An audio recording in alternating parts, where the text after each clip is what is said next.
अस्सलाम वालेकुम। आज मैं आप लोगों के लिए लाई हूँ बहुत ही टेस्टी, रिफ़्रेशिंग और डाइजेशन फ्रेंडली टमाटो गार्लिक चटनी, जो खाने का मज़ा डबल कर देती है। और हाँ, अगर आप चैनल पर न्यू हैं तो प्लीज़ चैनल को सब्सक्राइब ज़रूर करें ताकि मेरी न्यू रेसिपीज़ आप तक टाइम पर पहुँचती रहें। तो फाइनल डिलीशियस लुक देखते ही आपको आइडिया हो गया होगा कि ये चटनी कितनी ही टेम्पटिंग बनने वाली है। अब चलते हैं रेसिपी की तरफ। तो यहाँ सबसे पहले मैंने लिए हैं 4 टमाटर, 1 प्याज, 5 जवे लहसुन के, कुछ हरी धनिया, पुदीना और 3 सब्ज़ मिर्च और 1 खीरा। ये कम्बिनेशन चटनी को परफेक्ट फ्लेवर और टेक्सचर देता है। कटिंग प्रोसेस बहुत इम्पोर्टेंट होता है क्योंकि जितनी अच्छी कटिंग होगी उतना ही चटनी का टेस्ट इन्हांस होगा। तो सबसे पहले मैंने खीरे को थिन स्लाइसिस में कट कर लिया है। खीरा चटनी को ठंडक और क्रंच देता है जो खाते वक्त बहुत रिफ़्रेशिंग लगता है। इसके बाद प्याज को बारीक चॉप किया है ताकि वो मिक्स होते वक्त फ्लेवर तो दें लेकिन बाइट में हैवी ना लगें। हरा धनिया और पुदीना भी फाइनली चॉप किया है क्योंकि इनका अरोमा चटनी का मेन हाईलाइट होता है। हरी मिर्च टेस्ट को स्पाइसी टच देती है, लेकिन अगर आप माइल्ड फ्लेवर पसंद करते हैं तो इसकी क्वांटिटी एडजस्ट कर सकते हैं। तो चलें अब इसको बनाना स्टार्ट करते हैं। पैन में मैंने 1 चम्मच ऑयल ऐड किया है और उसमें कटा हुआ लहसुन डालकर 2 मिनट तक फ्राई किया है ताकि लहसुन का अरोमा फुली डेवलप हो जाए। जब लहसुन हल्का गोल्डन हो जाए तो टमाटर हाफ कट करके मैं पैन में ऐड कर देती हूँ। कवर कर दूँगी।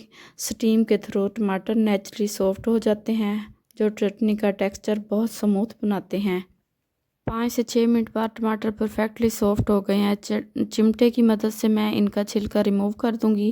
फिर 3 से 4 मिनट और कवर करके टमाटर को पकाऊंगी ताकि इसका कच्चापन बिल्कुल फिनिश हो जाए।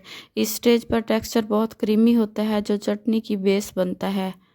अब मैं मैशर से टमाटर को मैश करूंगी। अच्छे से मैश करने के बाद इस स्टेज पर मैं ऐड करूंगी 1/2 टेबल स्पून नमक, 1/2 टेबल स्पून ज़ीरा और 1/2 टेबल स्पून लाल मिर्च का पाउडर। थोड़ा मिक्स करने के बाद इसको और फ्राई करना ज़रूरी है ताकि मिसालों का जो रॉ वेस्ट है वो रिमूव हो जाए। तो मिसाले हमारे अच्छे से फ्राई हो चुके हैं और टमाटो का जो टेक्स्चर है वो बहुत क्रीमी सा हो चुका है। अब मैं मैश किए हुए टमाटर को बाउल में शिफ्ट करूंगी और इसको रूम टेम्परेचर पर ठंडा होने के लिए रख देंगे।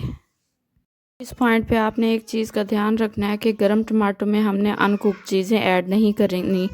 तो ये मटेरियल हमारा रूम टेम्परेचर पे आ चुका है। अब मैं इसमें ऐड करूंगी खीरा, प्याज, हरा धनिया, पुदीना और हरी मिर्चें। तमाम चीज़ें ऐड करने के बाद हम इसको अच्छे से मिक्स करेंगे ताकि तमाम चीज़ें अच्छे से वेल कंबाइन हो जाएं।